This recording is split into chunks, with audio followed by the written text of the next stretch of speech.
அர்ப்பணிப்பு உணர்வுடன் பணியாற்றும் ஆசிரியர்கள் அனைவருக்கும் இந்த வீடியோவை சமர்ப்பிக்கின்றோம்.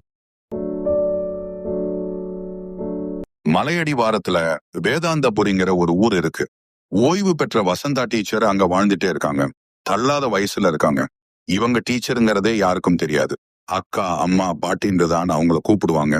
டீச்சராக வேலை பார்த்தோம்ங்கிறதையே அவங்க மறக்கணும்னு நினைக்கிறாங்க.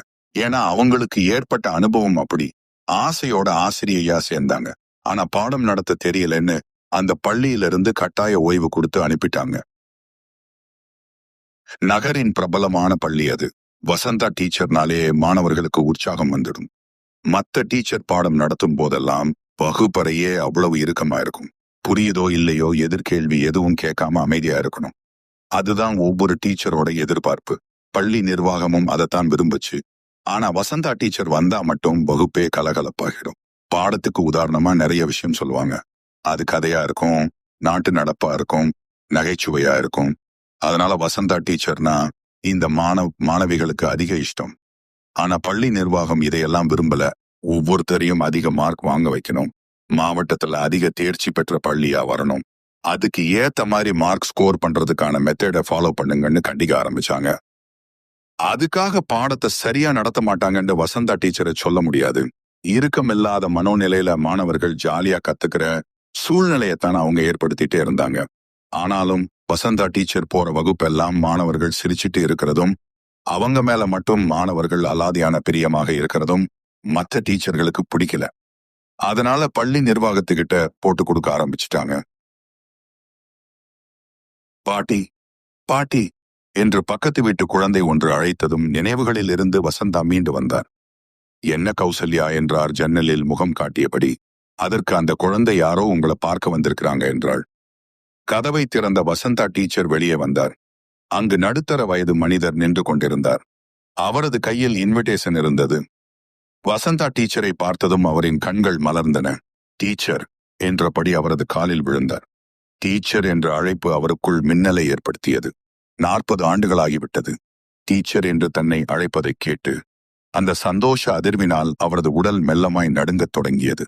டீச்சர், டீச்சர், மீண்டும் இந்த வார்த்தை காதுக்குள் ஒலித்துக் கொண்டே இருந்தது. எவ்வளவு வருடமாகிவிட்டது இந்த வார்த்தையை கேட்டு. அந்த இளைஞன் மீண்டும் பேசத் தொடங்கியதும் தான் அவரது நினைவுகள் இயல்பு நிலைக்கு வந்தது. டீச்சர், என்னை தெரியலையா? நான் தான் உதிரன், உங்ககிட்ட தான் படிச்சேன் என்று அறிமுகப்படுத்திக் கொண்டார்.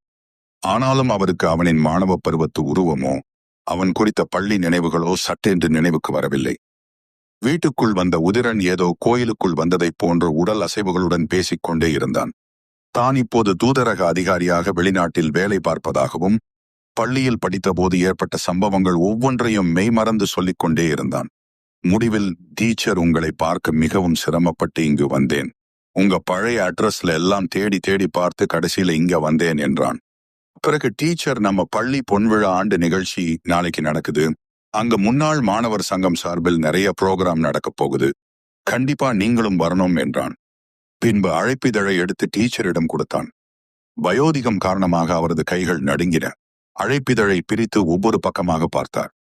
முன்னாள் ஆசிரியர்கள் பெயர் 7 பக்கத்துக்கு அதில் அச்சிடப்பட்டிருந்தது. அதில் வசந்தா பெயர் இல்ல. பள்ளி நிர்வாகி கத்திக் கொண்டிருந்தார்.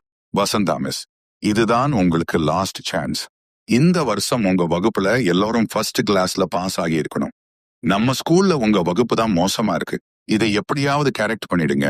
இல்லைன்னா நிர்வாகம் எடுக்கிற முடிவுல நான் கூட தலையிட முடியாது. சொன்ன விதம் கடுமையாக இருந்தது. அதை உடன் பணிபுரியும் ஆசிரியைகள் முன்பாக சொன்னது வேதனையாக இருந்தது. வசந்தாவுக்கு கண்கலங்கியது.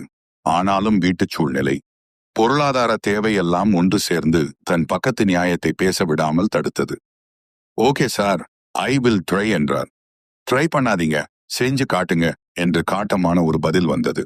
சுற்றி நின்றிருந்தவர்கள் எல்லாம் மனதுக்குள் சிரித்தபடி அந்த அலுவலகத்தை விட்டு வெளியேறினர்.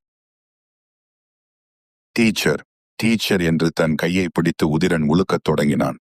நினைவுகளில் இருந்து மீண்டு அவருக்குள் சின்ன அதிர்வலை ஓடிக்கொண்டே இருந்தது. மன்னிச்சுக்கப்பா, என்னால விழாவுக்கு வர முடியாது. இது மலை கிராமம், காட்டுப்பகுதி வேற, வாகன வசதி எதுவும் இல்ல. வயசாயிடுச்சு, நீங்க சந்தோஷமா கொண்டாடுங்க என்ற போது உதிரன் அவசர அவசரமாக மறுத்தான். டீச்சர், டீச்சர், அப்படி சொல்லக்கூடாது. உங்களை இங்க இருந்து கூப்பிட்டு போறதுல இருந்து வீட்டுக்கு கொண்டு வந்து விடுற வரைக்கும் அனைத்து ஏற்பாட்டையும் நான் தான் செய்ய போறேன். நாளைக்கு தயாரா இருங்க என்றான். வசந்தா டீச்சர் எவ்வளவு சொல்லியும் உதிரன் கேட்பதாக இல்லை. பின்பு ஒரு செல்ஃபி எடுத்துக்கொண்டு அதை பழைய மாணவர்கள் குரூப்பில் ஷேர் செய்தான்.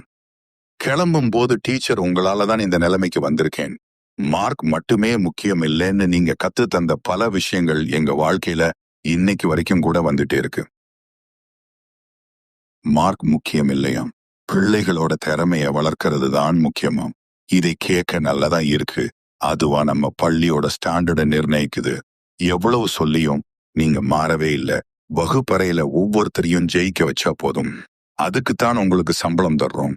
ஆனா கொடுத்த வாய்ப்பையும் பயன்படுத்த தவறிட்டீங்க. அதனால படபடவென்று கதவு தட்டப்படும் சத்தம் கேட்டது. வாக்கிங் ஸ்டிக்கை எடுத்து ஊன்றியபடி கண்ணாடி எடுத்து அணிந்து கொண்டு மெல்ல தடுமாறியபடி சென்று கதவை திறந்தார். பக்கத்து வீடுகளிலிருந்து 4-5 பேர் நின்றிருந்தனர். டீச்சராவா நீங்க வேலை பார்த்தீங்க என்றார்கள். இதை கேட்டதும் வசந்தா மனம் மகிழ்ச்சியில் துள்ளத் தொடங்கியது. யார் சொன்னது? எப்படி தெரியும் உங்களுக்கு என்றார் நடுங்கும் குரலில். உங்களுக்கு இன்விடேஷன் கொடுத்தார்ல, அவர்தான் சொன்னாரு. உங்களை பத்தி பெருமையா நிறைய விஷயம் சொன்னாரு. எங்களையும் ஃபங்க்ஷனுக்கு வர சொல்லி இருக்காரு. கிளாஸ்ல நீங்க பாடம் நடத்தின விதத்தை எல்லாம் சொல்லி சொல்லி அவ்வளவு சந்தோஷப்பட்டார். இதுதான் பாடம் நடத்துற லட்சணமா? பாருங்க, எல்லாரும் ஆவரேஜ் மார்க்ல பாஸ் ஆகியிருக்காங்க. இந்த ஸ்கூலுக்கே உங்களால கெட்ட பேரு. டாப் 2ல இருந்து 7வது இடத்துக்கு போயிட்டோம். ஸ்கூல் மேனேஜ்மெண்ட் உங்க மேல பயங்கர கோபத்துல இருக்காங்க. டீச்சர் வாட்ஸ்அப் குரூப்ல ஒருத்தர் உங்களை பத்தி பெருமையா பதிவுகள் போட்டுட்டே இருந்தாரு. நீங்க தானே எங்களுக்கு அப்ப தெரியாது. படிப்பே வராம பள்ளியை விட்டு விலகிற நிலைமை வந்தப்போ நீங்க தான் ரொம்ப சப்போர்ட் பண்ணுனீங்களாமே. இப்போ அவருதான் பக்கத்துல இருக்கிற மாநகராட்சியில ஆணையாளரா இருக்கார் என்று ஆளாளுக்கு வசந்தா டீச்சரை புகழ்ந்து கொண்டே இருந்தனர். அந்த டீச்சர்ட்ட யாரும் டியூஷனுக்கு அனுப்பாதீங்க. அவங்களுக்கு பாடம் நடத்த தெரியாதான். ஸ்கூல்ல இருந்து விலக்கி விட்டாங்களே, அந்த டீச்சர் வீடா? இப்படி வலது பக்கம் போய் இடது பக்கம் திரும்புங்க. அந்த சந்துக்குள்ளதான் அவங்க வீடு இருக்கு. சம்பளம் அதிகமா இருக்குன்னு இங்க வந்தா பரவாயில்ல. ஆனா அன்ஃபிட்னு முத்திர குத்தின உங்களை எப்படி எங்க ஸ்கூல்ல சேர்க்கிறது?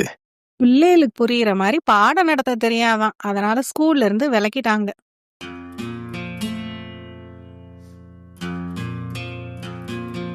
முன்னாள் மாணவர்கள் பலரும் டீச்சர் வீட்டு முன்பு வந்தனர்.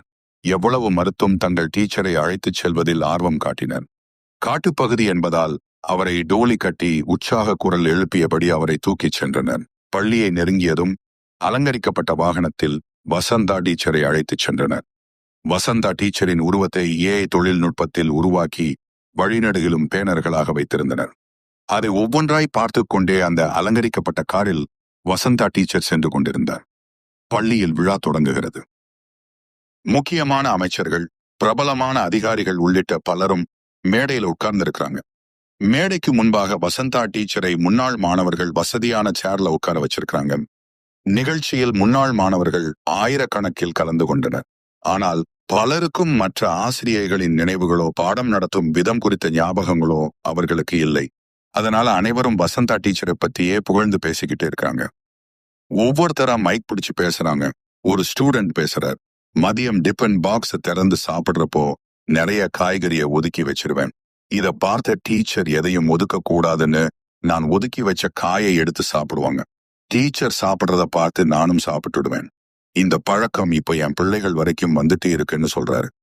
இன்னொரு ஸ்டூடெண்ட் மைக்க வாங்கி, கஷ்டமான வார்த்தை ஃபார்முலாவை நேரடியாக படிக்காம எது கூடவாவது தொடர்பு படுத்தி படி, அப்பதான் எப்பவும் மறக்காதுன்னு சொன்னாங்க. இந்த டெக்னிக்கை வச்சுதான் குரூப் ஒன்று கிளியர் பண்ணினேன் அப்படின்னு சொல்றாரு. இன்னொரு ஸ்டூடெண்ட் எழுந்து நின்னு பேச ஆரம்பிக்கிறார். எல்லோருமே டாக்டர் ஆக முடியாது, விஞ்ஞானி ஆக முடியாது. ஒவ்வொருத்தருக்குள்ளேயும் வெவ்வேறு திறமை இருக்கும். அதனால உனக்கு எதுல இன்ட்ரெஸ்ட் இருக்கோ அதை ஃபாலோ பண்ணி போன்னு சொன்னாங்க. அதனால எனக்கு பிடிச்ச எழுத்துத்துறைக்கு போனேன். மார்க்தான் முக்கியம்னு என்னை அடிச்சு படிக்க வச்சிருந்தா கண்டிப்பா நான் ஸ்கூலை விட்டு விலகி போயிருப்பேன்.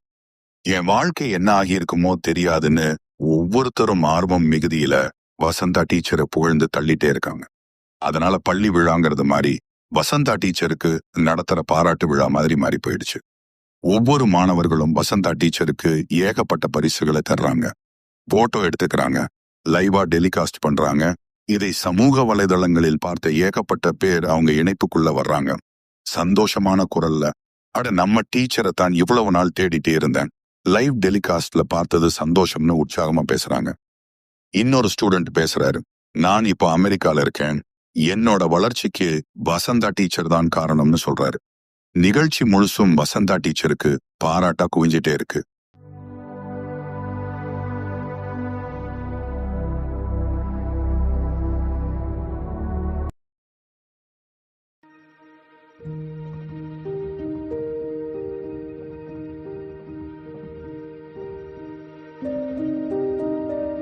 டீச்சர் டீச்சர் என்று தன்னை தொட்டு அழைப்பதை உணர்ந்த வசந்தா டீச்சர் நிகழ்காலத்துக்கு வருகிறார்.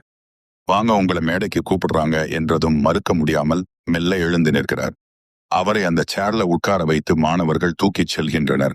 பின்பு மேடையில் அவரை அமர வைத்து மாணவர்கள் அனைவரும் சுற்றிலும் நின்று வணங்குகின்றனர். தொடர்ந்து புதிய வீட்டுக்கான சாவி ஒன்றை அவருக்கு கொடுக்கறாங்க. அப்போது மைக்கில் ஒரு மாணவர் பேச ஆரம்பிக்கிறார்.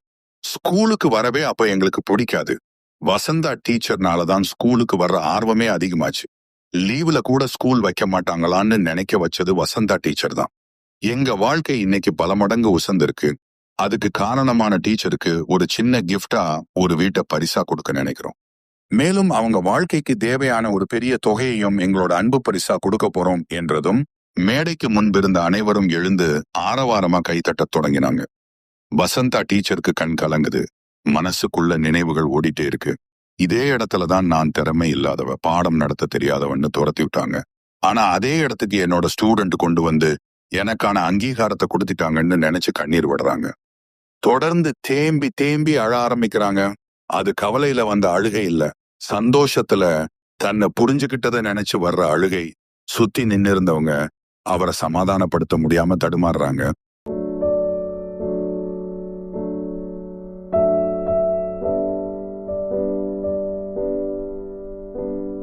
இந்த கதையில வர்ற மாதிரி நமக்கு பாடம் சொல்லி கொடுத்த டீச்சரை பத்தின ஞாபகங்கள் ஒவ்வொருத்தருக்கும் இருந்துட்டே தான் இருக்கும்.